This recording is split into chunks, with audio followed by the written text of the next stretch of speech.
Kilo প্রায় দেশি chicken নিয়ে নিয়েছি।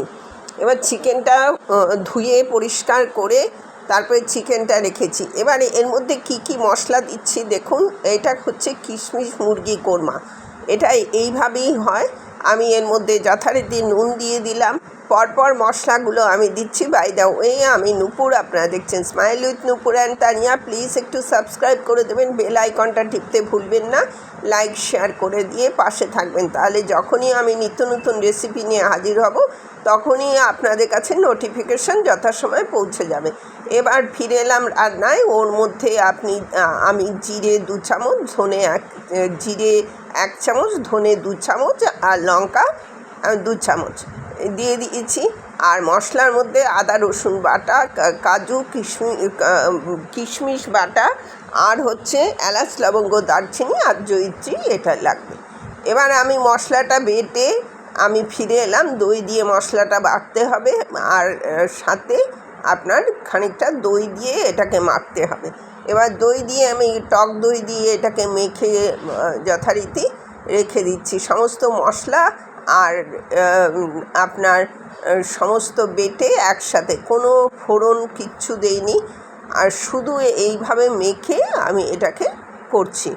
এবার এর মধ্যে কিন্তু আলু দেয় না, তবুও আমি একটু সামান্য একটু আলু দিয়েছি। অ্যাকচুয়াল কোরমায় কোনো আলু পড়ে না, আপনাদের দেওয়ার কোনো দরকার নেই।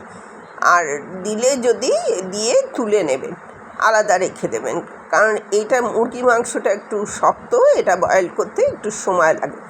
এবার যথারীতি কড়াতে তেল দিয়ে দিয়েছি, তেলের মধ্যে ঘি দিয়ে দিয়েছি। এবার ওই মশলাগুলো না তুলে চিকেনটাকে তুলে দিলাম। চিকেনটা ভালো করে চিকেনটাকে আমি এটাকে কষাবো।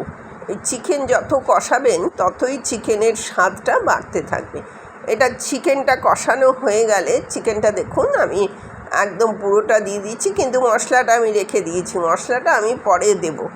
এবার চিকেনটাকে আমি কষিয়ে নিয়ে এটা কষাতে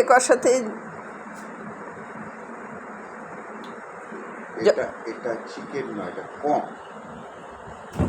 আমি বারবার ভুল বলছি। এটা কম। এটাকে আপনার কষাতে এইটাকে একদম মানে অনেকটা কষে গেছে। এবার যথারীতি আমি মশলাটা তুলে দিলাম। মশলাটা তুলে দিয়ে এখানে জল দিতে এলাম।